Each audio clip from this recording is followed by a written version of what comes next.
Mark Wills, it's been a long time coming. What's going on, brother? Glad I'm here, man. Talk to me. So there's so many things that I want to talk to you about. Yeah. And before we get started, could you just introduce yourself and a little bit about what you do? Okay. I don't know where to start, but I'll go with I'm Mark Wills. I am the educator of a company called the Loan Signing System. I'm a mentor to 11,000 amazing notaries across this country. I have an online course that has about 100,000 students that kind of goes with that number. I wake up every single morning trying to impact another human. And if I've done that, I've won for the day.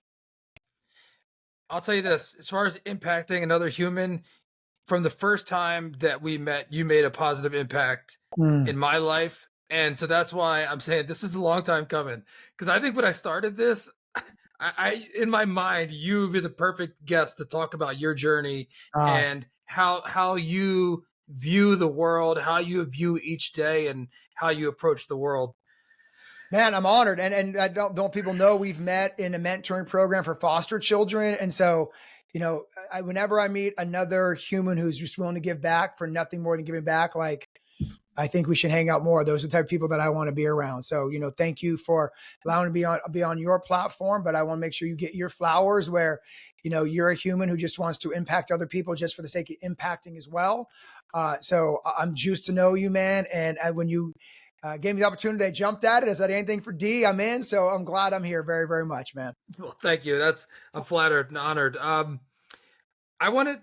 We can talk about your origin story, but I want to first start with loan signing system. Yep. Can you start with, like, when did you get into the industry, whether it's the notary business? How did you get in? It's a good question. So I became a notary right out of college. Let me start with this. So I am America's largest notary coach. Whenever I tell that to people, they kind of give me like a little weird look. Frankly, it's like an empty, like I'm confused. And so what I tell people is there's 4.4 million active notaries in America, like as we speak on this podcast. To put that into perspective, there is only 3 million realtors.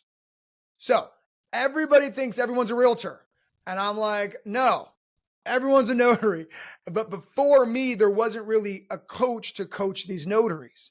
And so I kind of my success comes a blend of hard work and being lucky.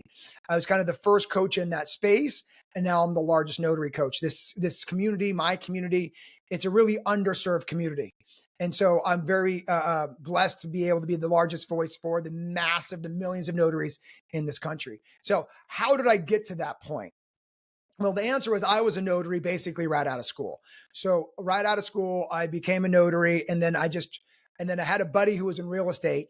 And he was like, look, all these notaries are making $150, $200 a pop by watching people sign their loan paperwork. And I go, well, that's cool. I'm 25 years old and I couldn't fathom making $150 to $200 per hour appointment. So I kind of start researching and figure out he was totally right. And then from there, I just kind of just worked hard, told every realtor in town that I'm a notary, told every loan officer in town I'm a notary, told every escrow officer in town I'm a notary. It was a school of hard knocks. I didn't have a mentor.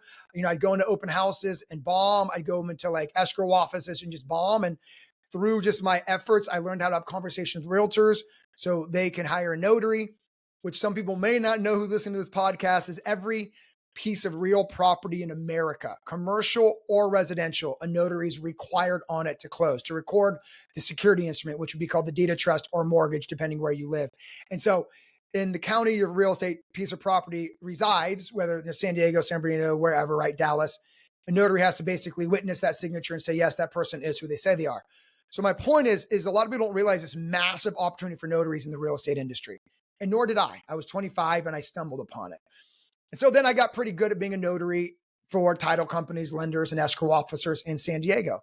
And so by the time I'm like 27, I was making like 6 figures a year and all my friends were still struggling. I'm like, yo, everyone should just be a notary, man. This is unbelievable. And so then I started teaching my buddies. They're like, we want to do what you're doing, Mark. And I'm like, cool. So I started teaching a buddy here, a buddy there. And before you know it, I have like 10 of my friends who are all just doing independent notary work in San Diego. And they are still doing it to this day. So anyways, the full circle comes when one of my buddies asked me to teach him how to do it. He's like, dude, I heard you're teaching all the guys down in San Diego how to be a notary. Can you teach me how to do it? I said, yeah, man, let's just jump on FaceTime and I'll go through the whole procedure. So we jump on FaceTime. I'll never forget it because this was really the turning point in my life. And my wife was in the other room and I'm like, hey, babe, I got to jump on FaceTime to tell Roman how to be a notary and how to make money as a notary. Because I don't give the actual notary commission. I do the business coaching around the notary. And so Roman got his notary commission. That's my business partner. And I'm like, hey, dude, you do A, B, C, and D. Takes about 2 hours. So at the end of me breaking it down, usually from my friends, I get a big thank you. Like, oh my God, Mark, you're the man. Appreciate you, dude. But Roman, it was different. He goes, you just taught me how to do this over FaceTime. I'm like, yeah. I'm like, dude, Heather's in that room. I got to go. He's like, no, no, no, no, no. You just taught me how to do this over FaceTime. And I wasn't putting the pieces together in real time. I'm like, well, what do you mean? And he's like, well, if you can teach me, you can teach anybody. Hmm. And I'm like, babe, hold on. I'm going to talk to Roman for 10 more minutes. And so I'm like, okay. I'm like, well, tell me more what you're thinking. He's like, well, you literally just taught me how to do this.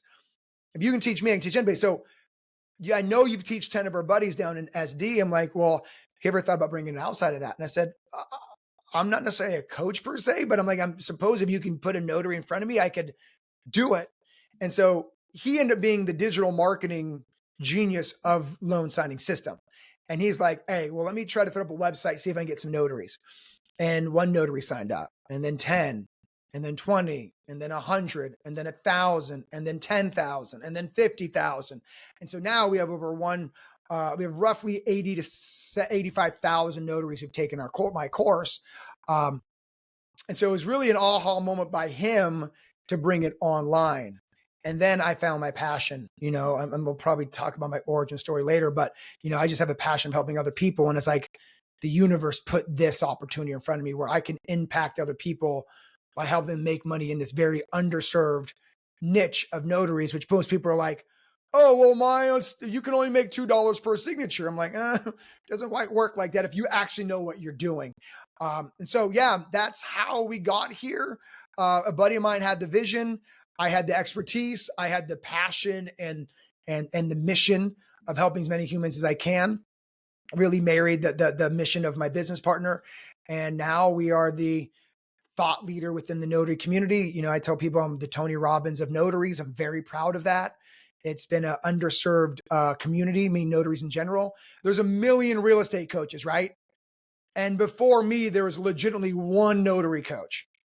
Now that's completely changed. Now there's hundreds of them. And so I love that I've given other coaches the opportunity to make money in this niche. But I'm not sure if that's where you want to go with the story, but that's exactly how it kind of came to be. And now I'm kind of the thought leader in the industry and super proud of it, man. That's amazing. And proud of you. Yeah, people say trailblazer sometimes. And if there's an appropriate place to put that, it's on your chest, man, because you sure have. And telling that story and how you went forward, because it's one thing to have the idea, to have things, but the way you've executed on that as well, and how you've done so far is just fantastic. No, I appreciate it. I mean, like you're a business owner, right? And so when people always ask me, how did I build it? And there was 18 months, I didn't get paid a dime. And I always tell people when the mission is bigger than the money, anything's possible. I think a lot of times people put money before the mission, and that's why they fizzle out. That's why they give up in 3 months. That's why they give up in 6 months.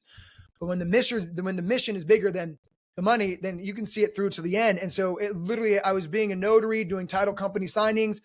My wife and I had a newborn in the middle of the startup phase, but the mission of helping others was more important than the money. And now I'm blessed to say that, I have a massive subscription model and help a lot of people, but that was secondary. Because it was the mission. And I feel like if you can have a mission-led business, I really think the money kind of follows itself. It makes itself. When you were starting out, because you mentioned that you spoke with 10 people or helped those 10 people, were you developing, I know you didn't have the intention of doing it, but were you writing it down? Were you creating a plan, so knowing that, oh, I'm probably going to have this conversation again? Like, what did that process look like? Yeah. So, very early on, my partner and I were a really big believer. If we're going to coach somebody, it should be on video. right? We wanted to make sure every single thing was recorded so we can duplicate as quick as we could. So in the beginning, everything we did, there was no conversations that we didn't have a camera rolling. And so, yes, we had a vision of like, let's make sure we don't lose anything that we say. And we're big A/B testers. And to be honest, I really want to give him his flowers because, he was blessed enough to go through something called Y Combinator. I don't know if you know if that is. That's the largest tech incubator in America. They say it's harder to get into Y Combinator than it is any Ivy League school. So he had a lot of digital marketing background. And so, he was like, we got to A/B test everything. So even when it comes to teaching, so say it like record this and then record it like this, and let's see which one it lands better with the notary community. And so, yes, it was very intentional that we recorded and worked effectively. But if I told you that I thought I was going to have 80,000 students 7 years ago, I would have told you crazy. I had told you that, I had 10,000 people in a subscription. I would have told you you're crazy. But it was really leading with the desire to transform others that really helped me get to where I am. And just for the record, I'm not even close to being done, dog. There's so many more people that I want to help, and I know I can. It's just continuing what I'm doing to get to that place. When you mentioned the first 18 months or so when you were growing, what were some of the biggest challenges that you faced during that time? The biggest challenge period was understanding how people are receiving the message I'm teaching. Not everyone who's a good player isn't a good coach, right? I'm a basketball fan. Magic Johnson, great player, terrible coach. And so in the beginning, it was really trying to learn how to be a good teacher. It was really learning how to get good on camera. I would literally, this is not an exaggeration, you can ask my wife. We had a green screen set up in the house for the 18 months, 2 years. And I would say the same topic 20 times before I'd send that video back out to be edited by my partner. And so it's really learning to get comfortable on camera, is learning to be okay with the ums. Everyone says, Mark, you can like talk so good. I'm like, dude, it's because I've been doing it for hours and hours and hours and hours. I was not always like this. And so in the beginning, it was just kind of getting past my own insecurities about, how am I teaching? Am I stumbling? Or am I doing the ums and the ahs? My hair has to be perfect. Now I just learned that people actually don't care what you look like. They just care about the content. And so it's just kind of getting through my insecurities. I didn't put any gel in my hair today, and this is being recorded. Well, me either. I didn't put any gel in mine. So that makes two of us. Like this podcast, if the content works, then the podcast works. But it was the answer to your question that was getting out of my own way was kind of the hardest part. A lot of people ask me all the time, how would you build this into like, a micro influencer? It was just getting out of my own way. Not being insecure about like the ums, the ahs, and, my eyes are too red. My hair is not perfect. Like I didn't say that sentence the way I had it in my head. So once I kind of learned how to get out of my own way, more secure on camera and in communicating, then I was able to put out more content and help more people.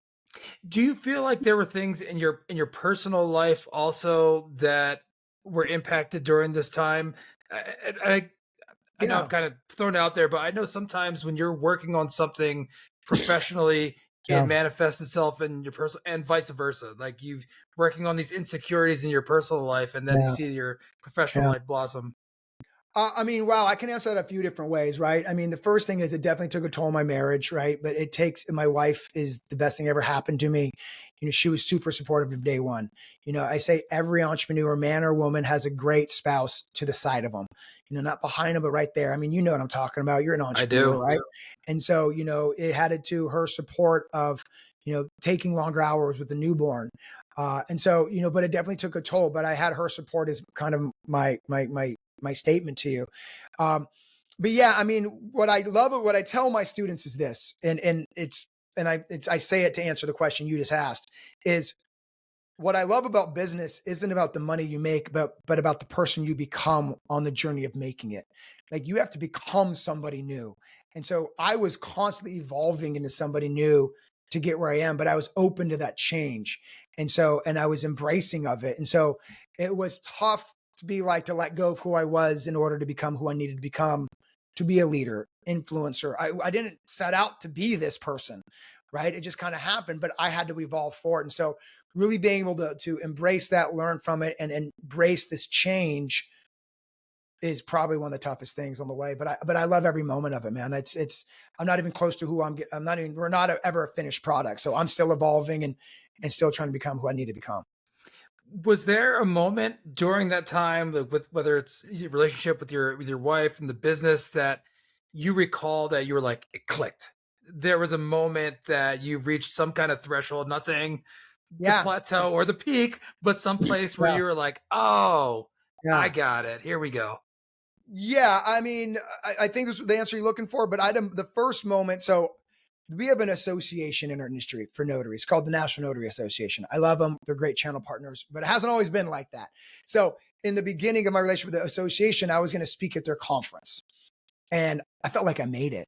I'm like, oh my gosh, I'm a random notary in San Diego. Now I'm speaking at the largest association for notaries, and then all of a sudden they asked me not to speak, and so somebody said something, et cetera, because you have the worlds of, when you put yourself out there in the online world, you're going to get a lot of negative feedback. You can't please everybody. And so they asked me not to speak. Devastated me. Crying, told my wife, like, oh my gosh, how can one person have this power? I've built this up for years. I was about 2 years in at this point. I've been working so hard to get here. And they asked me not to show up. So literally devastated. So my partner and I at that moment was like, well, what can we take from this? And they're like, well, shoot, why don't we just have our own conference? And so we were like, let's do it. And so I now have conference for 1,000 people. They're huge. My very first conference was 100 people. That's more like a meetup than a conference, but we called it a conference, Loan Signing System Conference. So to answer your question, at that first conference, we had 100 people there. And some people flew from Maryland and North Carolina and New York and Denver. And that was the moment that is like, wow, somebody spent money to come from New York to listen to me speak. Someone came from Denver. And that was the moment I knew I was making impact. These people stopped their lives, came. The ticket was $300. The ticket to the event was significantly cheap, but to get there wasn't. And so the fact that these amazing community members believed in me enough to spend money on a plane ticket, spend money on a hotel room, spend $300 on a conference ticket, which then I thought was bananas, was the moment that I was doing what I'm supposed to be doing. Like that was the moment of just like my wife and I both just sat back, and we'll never forget it. Soul was so young. That's my son, kind of in a baby infant sack on the front. And we're just like, this is the work. Like I'm doing what I'm supposed to. And so that was the moment it clicked for me. And I got the hugs and the flowers from my community. And it's just like, that's the moment I knew I had to go all in. And so from that moment on, we've been to this stratosphere, and I'm not stopping, dog. I mean, I got more people to help, more humans to help, and I'm not going to stop until I can help as many as I humanly can. Well, what's so remarkable, well, one of the things that's so remarkable about this is that feedback that you get from the people, not just them showing up, but to your point, how much they have to do to get there to be a part Mhm. of the Yeah. platform that you created.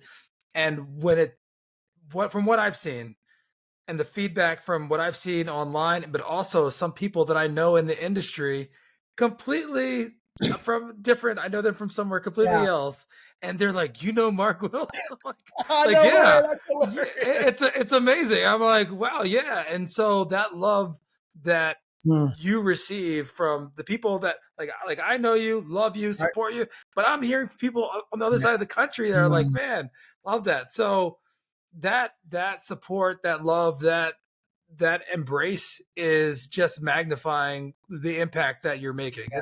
It's so awesome to see. Well, I appreciate that. I mean, I know you have an entrepreneur based, business based audience, and so, I get all the time, how did you build this? And the question, I just cared. I Mm. think too many people put the money or where they're going or their own personal goals above who they're serving. And if you can, and I know that's a little cliche, but I actually don't think it is. If I try to create a heart led business where the best decisions in them. Look, my course, I've helped people literally make 7 figures. My most expensive course is $800. Like I could charge 5 grand, but if I did, less people would have access to it. And so am I losing money by having a lower price course? Sure, but I'd be losing impact. And that's more important to me. I know if I have the impact, I'll get the students, I'll get the revenue. And I'm very honored and blessed and humbled to have a pretty good generating business, but it's only because I cared. And so I really feel if more businesses really put their heart on their sleeve, I think they'd attract more customers, and get vulnerable with them. And so I hope that doesn't sound like me standing on a soapbox, but I definitely get my fair share of people who come up to me and ask me, and they're pricing the course at $5,000. I'm like, you can't be caring about the consumer if you're coming out of the gates with a $5,000 product. To me, that's about the money, right? Hmm. So why wouldn't you put it at $100 and see how it works? And so, I just really believe in just a heart-led business, and yeah, that's good. I'll take that to the grave, man. Yeah, you're bearing the fruits of it. So let's go back to the. I know we talked about the loan signing system origin story. I'd love to talk a little bit about the Mark Wills origin Absolutely. story. Yeah. And I want to preface this before you go. Um, One of the things that's been really impactful for me is to hear you speak about your journey Mm. and the things like your why Yeah. and how you developed your mindset. So again, I don't want to give anything Yes. away, but I just want to preface this. But it's made a huge impact on me and how I Mm. view the world in a lot of ways. So I'm thrilled to offer this platform to have you share this message. Well, first off, man, we don't talk nearly enough. I'll say that right now. But it's thank you for saying that, because sometimes, I don't hear that feedback. So it really helps me to keep doing it because sometimes I don't know if it's impacting. So thank you for sharing that with me, man. Yeah, man, where do I start? So let me start with this. I was born in Korea to an American soldier. It's an important part of my story. And so in Korea, post Korean War, America had a lot of bases in Korea. And so American soldiers were sleeping with a bunch of Koreans. And so they say there's over 200,000 half Korean, half American soldier babies, people floating around Korea to this day. Um, but because there were so many births, the Korean culture looked down upon the half American babies, like we are less than.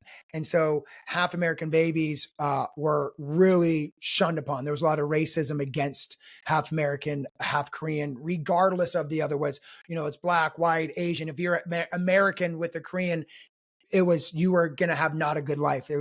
They called them the lost souls, dusts of the street. There were a lot of homeless kids who were just left to be because the Korean culture didn't accept them.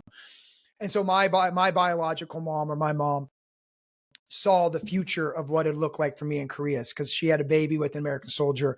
And so I was with my mom until about 2.5 years old. And she then made the tough decision to give me up for adoption. She felt that the best choice for me was not to be in America, even though she was with me for 2.5 years. And so then she ended up putting me in an orphanage in Korea. And then I ended up getting adopted in America. That separation, I'm guessing about detachment disorder. I was with my mom for 2.5 years. All of a sudden, I'd never see her again. So I had a lot of attachment to my mother figure. And then overnight, that was gone. And so I got shipped, quote unquote, to America, and I was adopted by this amazing family whose heart was in the right place. They wanted to help an international adoptee. What they didn't realize was the emotional issues that I would have attached to that disattachment from my birth mom. And so I ended up being a difficult child. And so from 2.5 to about 7, I was with the American family in Orange County.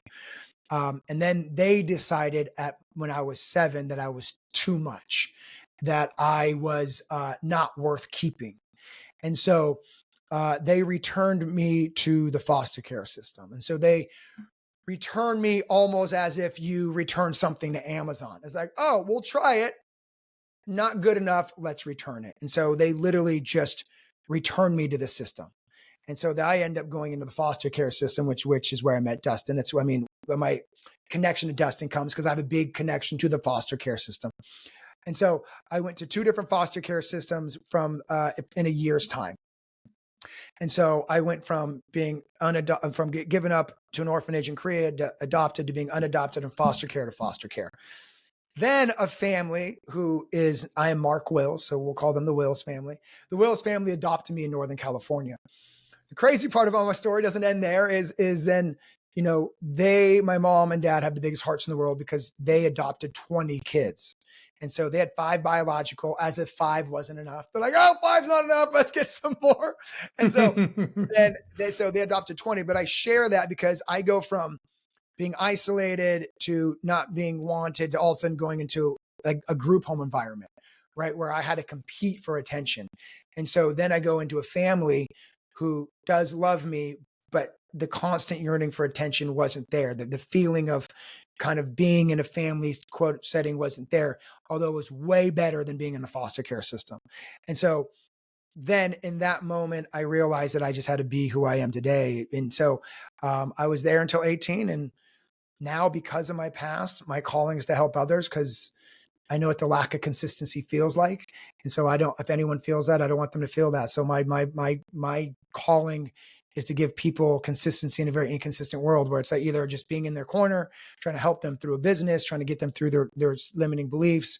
But it's because of my past is who I am today, man. So that was kind of my nutshell story. I hope it came out okay. It One of the things that I would love to hear you drill down on Mm-hmm. a bit about these pivotal moments in your Yeah. life when you had to make a decision. You're dealing with as a child. You're dealing with these emotions. I'm sure your language to put on these moments is different now than it was then. Yes. How how how did you deal? You know, I know you may have lashed out. There may have been certain things. You don't have to go in those details, Yeah. but what? How do you find the strength to Yeah. overcome obstacles or challenges? Yeah, I've done a lot of therapy in my years, right? And I'm still a work in progress on my healing. The short answer is, you know, I believe memories can be used as an asset or a liability. And so I learned that kind of early on, even without being able to put it into words like that, right? And a memory can either serve you, a moment, an event can serve you, or a moment can hinder you. And I think once we all realize that, we can always determine where we go with that event. And so my past gave me a lot of resilience. And so I kind of tapped into my traumas to create a resilient person. And so it came off as in the beginning, lashing out, and I did as I can only imagine what I was like 2 to 5 years old. And so the resilience I had to build from them is kind of has what allowed me to be a good entrepreneur. Not necessarily always a good spouse, a good friend, but a good entrepreneur because you got to have some resilience building what you build, right? Um, but to answer your question, it really is resilience is what I can really just use a word to describe my childhood is I became a very resilient child because of my past. And in those pivotal moments, it's like it's can either make me or break me. And I just chose it to make me. When you think back on how you approach it, and even what you do now as far as giving back, and I don't even say trying because you are doing when you're giving back to youth that may not have that consistency in their Mhm. life. Is there anything specific that you try to keep in mind that you carry into each Mm.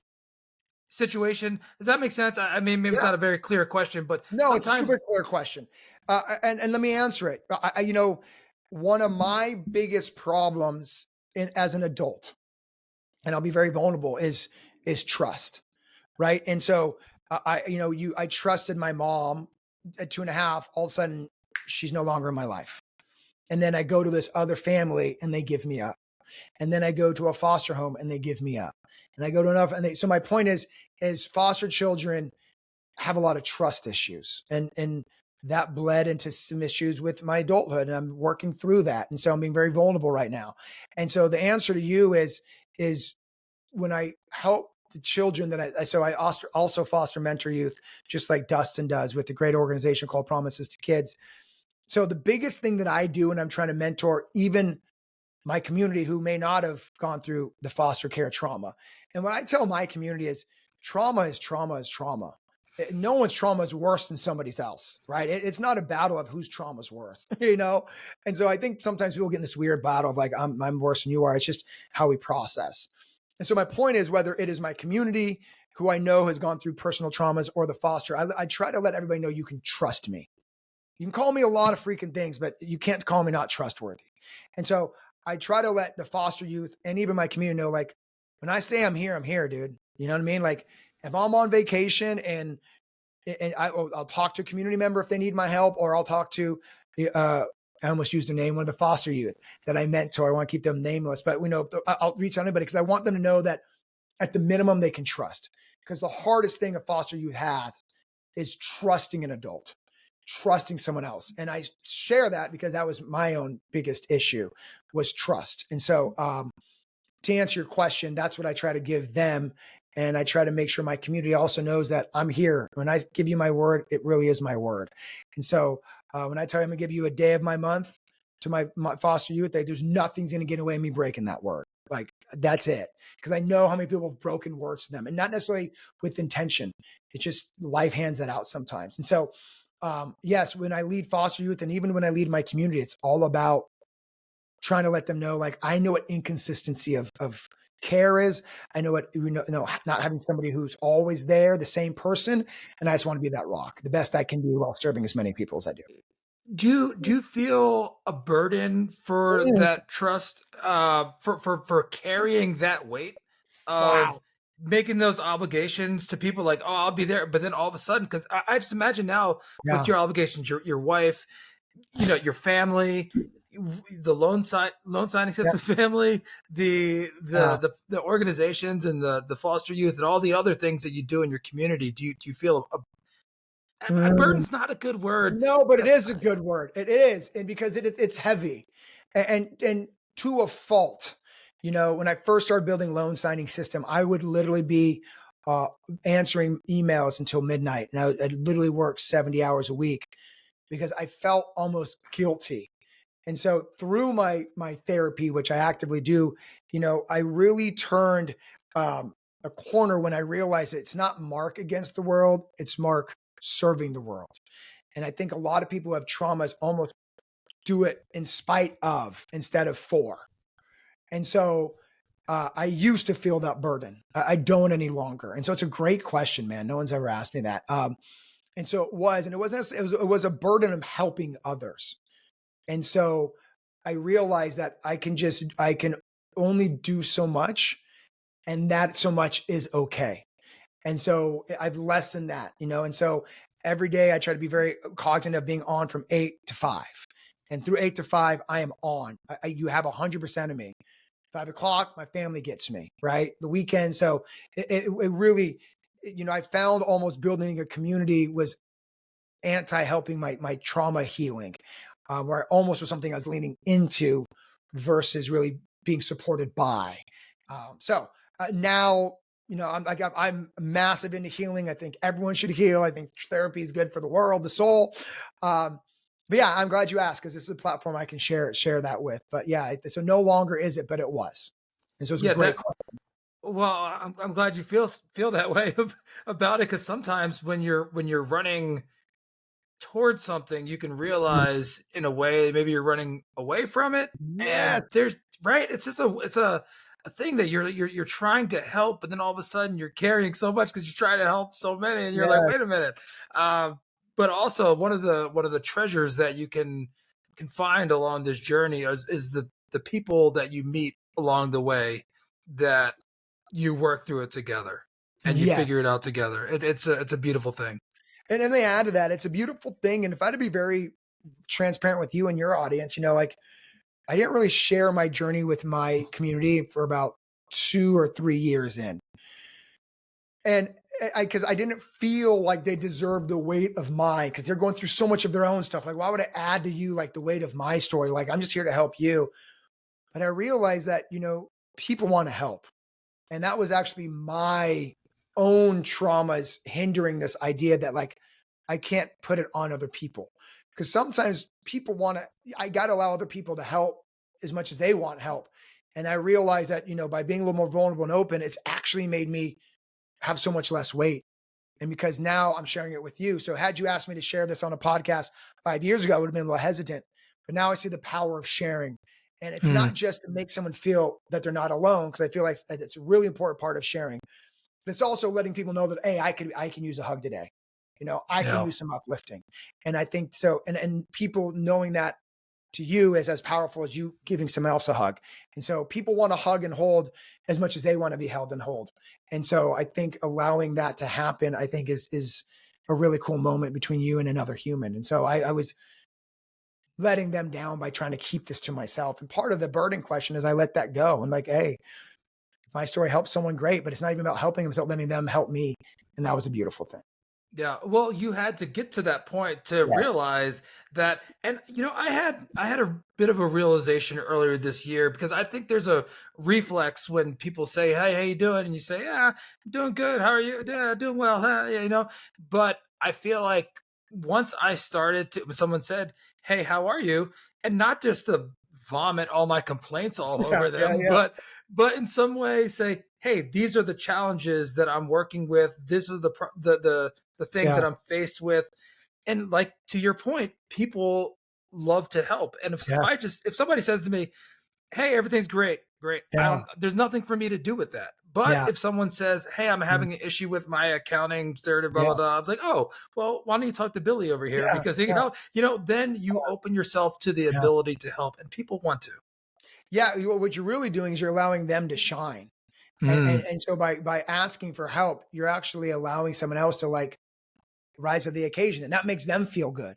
And so by being vulnerable, it really just I think is powerful for just humanity because you're allowing someone else, I had a great day today because I helped Dustin with this accounting. Like you allowed that moment to happen kind of unintentionally, but intentionally by being vulnerable yourself. And so, yeah, to your point, I appreciate you saying that. Is like I had to grow into that myself. And so the fact that I did, and now we're having this conversation, hopefully help someone else be like, it's cool to be vulnerable. You know what I mean? And it's okay because people don't see you as weak; they actually see you as strong.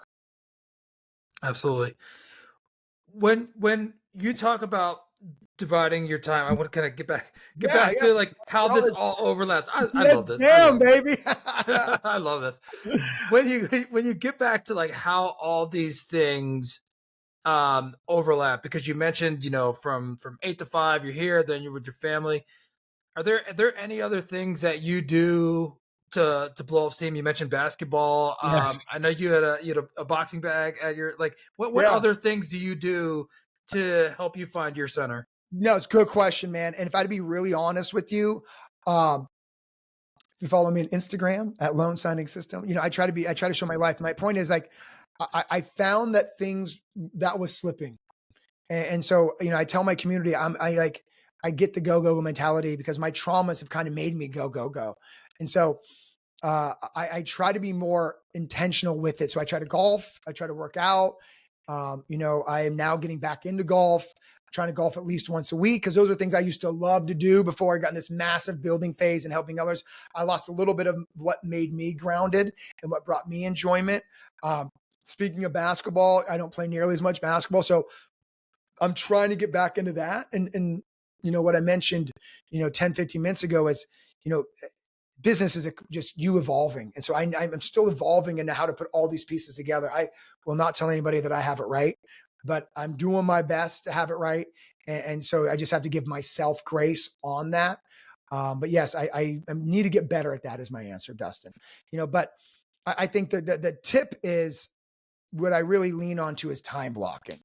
I lean on like non-negotiable time blocking. Like when it's like 5 to 8, it's family time. It just is what it is, dude. Right. But if I'm going on vacation, like I just got to time block the moments in so I can really put all these pieces together. And I just try to create non-negotiable times and it's kind of worked for me. And I say ish because I can still get better at it. I am not a finished product, but doing my best, just, being my best is all I ask of myself and my students is just give your best every day. Yeah. Well, I do not play basketball anymore because my knees are all jacked up. But we got to make some time to get out on the golf course. We'll have to make that happen.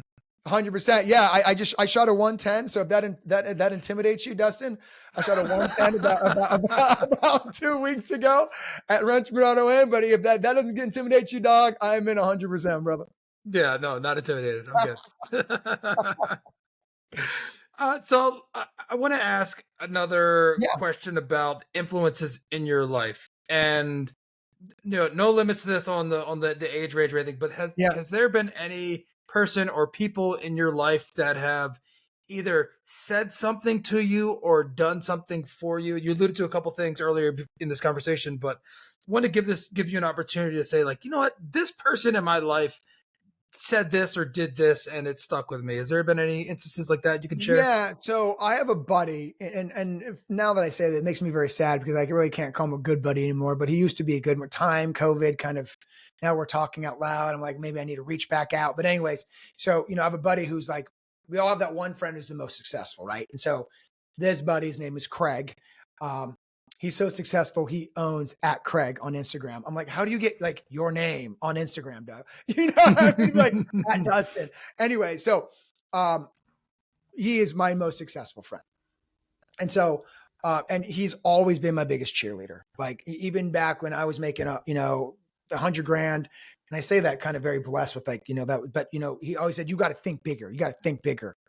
And so, right when loan signing system was crushing, like, we got our 10,000 student, whatever it was, we finally like hit the hockey stick. And I'm like, dude, we are killing it, man. I'm helping all these people. And he goes, and he's emotionless. And he goes, he's like, you got to go bigger. And I'm like, can you just like celebrate with me? And he's just like, and Heather was there. I was with me, Heather, and his wife, Sarah. And he's like, you got to go bigger. And I couldn't fathom what bigger was then. And so, I had like my 10,000 student, and like, had you told me I can help 10,000 people would pay for a course, I would have told you out of your mind. And he's like, you got to go bigger. And so it's funny is that moment. And now my personal mission is to help 1 million notaries. And so the moment of like going from like 10,000 to like 1 million and like this idea, and I'm not even to 100,000, by the way. And so it was this idea of the goal should never really be attainable. Mm. Because if the goal is obtainable, you're stopping the actions. You're not growing. You're not evolving. Now, he owns that's with a B, $1 billion company. And even the idea of $1 billion is mind blowing. He has like 900 employees. It's crazy. 3 founders. And so, but I'll never forget, we're at the dinner and where I was in Temecula in the Olive Garden. We're at this dinner. I say Temecula because we're both in Southern California. So I know exactly where I was when we had this moment. And he goes, and at that moment, he was like, I was like, hey, I started an online course. I have 10,000 people. I'm like, I should teach other people how to build online courses. And he's like, unsuccessful people dig wider. You got to dig deeper. You're not even close to the impact you can make in your niche. You guys, entrepreneurs get so, this shiny syndrome a shiny object syndrome. I know it well. and yeah. And he just kept saying, dude, like, you got to keep going deeper. You said, you got to go deeper. And that was kind of the moment that I knew I can take loan signing system to the stratosphere. And if you would still ask me with, 10,000 plus subs, 80,000 students, like I haven't scratched the surface. And that changed 5 years ago when, I hit my 10,000 student. I could be making that number up, but it was very early on when I first thought I made it. And he was like, dude, like you're not even close. Keep going, keep thinking. And what I tell my students is, what I didn't realize at that time was the bigger you dream, the bigger your actions. That's what I couldn't put together. Like, why is he telling me to think 1 million? Right. And it's because if I'm thinking 1 million, my actions are going to be different if I'm just thinking 10,000. And that was the moment for me. It's like, the bigger you dream, the bigger your swings, the more you take shots, the longer your shots are. So if I shoot for the stars and get the trees, like they say, you crush. But when you think small, you're just not making those big swings at your goals. And like I said, I'm not even at 100,000 students, and I'm working towards 1 million, baby. And I'm not going to stop until I get there. And so that was kind of my influential. His name's Craig Clemens. Like I said, he has 1 million followers on Instagram. I'm honored to know him. Don't know. We've grown a little bit since COVID. Makes me sad now that I'm talking about it. But he's been one of the big influences, business, friendship. Seeing him grow his business from 0 to $1 billion in sales is incredible. So to answer your question, it's kind of a homegrown buddy who We used to run around PB together, and now he's, this amazing businessman. So yeah, dreaming big. I know exactly where I was. I thought 10,000 notaries was great, and it was cool. I smelled the roses, but I'm still going. You know what I mean? That's amazing. And I think we all need people in our life and influences to help you see past where Yes. you think the horizon is. Yeah. To say, no, Yeah. no, no, there's something else over here. Like, or you got to keep going. So I think that that's so important. And however, and I think it's great to have those influences. It's the best if you have them in your life as people that you can Yeah. sit down and talk to and share Yeah. a meal with. But I'm a big fan of however you can get inspired, Yes. go there. If it's a book, if it's a movie, if it's a I mean, dude, podcast, whatever. I'm going to the Aspire event in San Diego. You should go, man. Come on, we roll together. Gary V speaking. Jerry Itzler is that his name? The guy who sold NetJets. Hmm. So my point is, I agree with you. Like I'm Hmm. all in. I love Ed Milet. I love Mel Robbins, Tim Ballou. So agreed. I'm a ferocious reader of learning. I'm looking at my bookshelf right here. If you see my eyes, Breakthrough Advertising, Eugene Ward's Triggers, unbelievable book. So yeah, unbelievable. 100% agree with you, man. I'm trying to get inspired every which way I can. Because if you stop growing, you're dying, and that's just Hmm. period. So you mentioned a couple other books and speakers. Are there any books that you found influential in your, because the name of this podcast is Tools, Talents, and Techniques. Yeah, And that's a big part of like what yeah, I'm trying to figure out. Like, yeah. what are the things that you use to help you find success? And you mentioned some of the things that you've done in your life, the people in your life, but are there any books that stand out that you The go back to? I almost read it yearly. I'd be lying if it's been the past few years, but I used to read it yearly. Is How to Win Friends and Influence People. It is an oldie Hmm. but a goodie, and I try to revisit it. Now that we're talking, I need to revisit it more. I kind of go through phases right now. I'm really into marketing. Triggers by Joe Sugarman is unbelievable. Looking at that right now on my bookshelf. Breakthrough Advertising. If you've not read Breakthrough Advertising, as a business owner, you need to read it tomorrow. Like Okay. tomorrow. It is the holy grail of advertising. So Breakthrough Advertising, it used to be an $800 paperback book until someone just bought it out and now sells it for the normal price.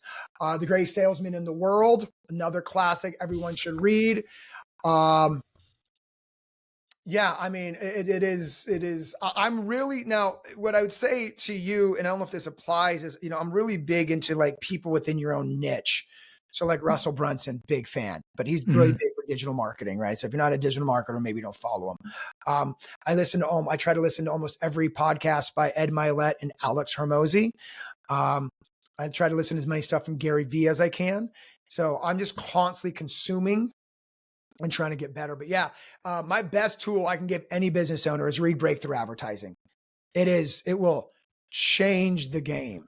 That's a great tip because I've actually heard of that book before, but I haven't read it. So do you It okay? will change your view on what. I'll give you a little insight on the book right now. He goes, a lot of people are in education, not advertising. Mm. You have to learn how to delineate between the two. And so we try to use advertising dollars to educate, losing proposition in his opinion. You have to, advertising is once everyone's educated. So how do you educate first, then advertise? It's like it will totally delineates the 5 different buying habits or buying psychologies, problem aware, solution aware. It's so good. Every business owner in America should read it. It's so good. Oh, that's fantastic. All right. So listen, Mark, I've you've been so gracious with your time today. Yeah, man. Um, you are an inspiration to Mm. I'm not just speaking for myself, but those other people in the loan signing system that I've talked to from around the country, but all the other people also, in the foster care system and just giving back to the community. You meant so much to so many people, and you Mm. continue to do so. And you talk about where you want to go with your business. I have no doubt you'll get there. And any way that I can help you get there, I will, of course. but I want to take these last few minutes to just give you the platform and give you the stage. Is there any other parting words you'd like to give our listeners? Yeah, if this is a very business minded, and by the way, I don't want to sound like I'm on a soapbox. My business is still growing. I still think we're in a startup phase. I act like we are, at least, and we're trying to grow every day. But what I preach is, if you lead with the consumer in mind, the money always follows. Like, what is best for them? And so, it really, I believe that, again, we found success in the online course space. And so less than 1% of all online courses break seven figures. I broke that in year 2. And so it's a constant, how did you do it? I get it I believe in masterminds. If you listen to this and you do not belong to masterminds, what are you doing? You got to be in a room with smarter people than you. So I belong to masterminds. But anyways, people said, how do I do it? And it's just simply because I cared. The money wasn't important. And I don't say that with like this Mother Teresa, but I knew the money would come if I would just serve. So I was not doing this as a nonprofit. Let me make that crystal clear. But I wasn't doing it just thinking about how can I make a ton of money. And so, in the online, I'll speak for the online course world, because information is the best product to sell, period. Okay. And so if you're looking to sell an information product, I get people who are experts. Mark, I'm an expert physical therapist. I'm an expert, XYZ. I want to charge $5,000 for my course. Well, you're missing the boat if that's where you want to start, because you're not trying to help a human. You're trying to make money. And so if you're thinking about selling an information product, my best piece of advice for you is charge it. My course started at $15, by the way. $15, you get the same course today that you can get for $300. And so I have different tier prices. But if you can just focus on transformation of another human, and I really do believe that this falls on any business in America. Like, if you're a window washer and your belief is like, I just want them not to see any dirt. I want to see the world crystal clear through the window. You're thinking about the consumer, not you. If they just do your job with like, how can they really benefit? I think the money in the business builds itself. And so I'm not done trying to impact people. It's not chasing money. It's chasing the impact, chasing transformation. So you can focus on that, man. I think money becomes abundant. I think your time becomes abundant. I think everything just lives in that abundant stratosphere, which I'm pushing towards every day. I don't know if that helped anybody, but if you're on the online course space, think about transformation before you think about money. Once you transform, they can charge whatever you want to charge. So fantastic. Well, I tell you what, you've helped me. Thank you. And I'm sure you're going to help a lot of the listeners as well. So I'm going to have all your information in the show notes, but last thing, can you just tell people where to find you on Instagram and all your socials? Yeah. So I'm on Loan Signing System. That's not systems, that's system. On Instagram, on YouTube, TikTok, it's Mark Wills Official. Go to loansigningsystem.com. If you're slightly interested in the best income no one's ever heard of, that's being a notary. Everyone's heard of it, doesn't really know how to maximize it. And I've just been blessed to be able to teach so many people how to make money as a notary public, and just can't wait to help the next person, man. So D, thank you to you. And I'll end with this is, Dustin getting some flowers. I know this is your podcast, but I want you to get some flowers. I mean, like I said, I met Dustin mentoring foster youth, and Dustin does it out of kindness heart, not so he can show off. He does it because he's wanting to help. And so those are the people I want to be surrounded by, man. So anytime you want to grab dinner, you want to grab a drink, you want to play golf, literally I'll stop my schedule, make it happen, man. So thank you for what you're doing to the community. Thank you for just being a good human. And thank you for having me on today, brother. So until next time. All right. Thanks, Mark. You're welcome. Appreciate it.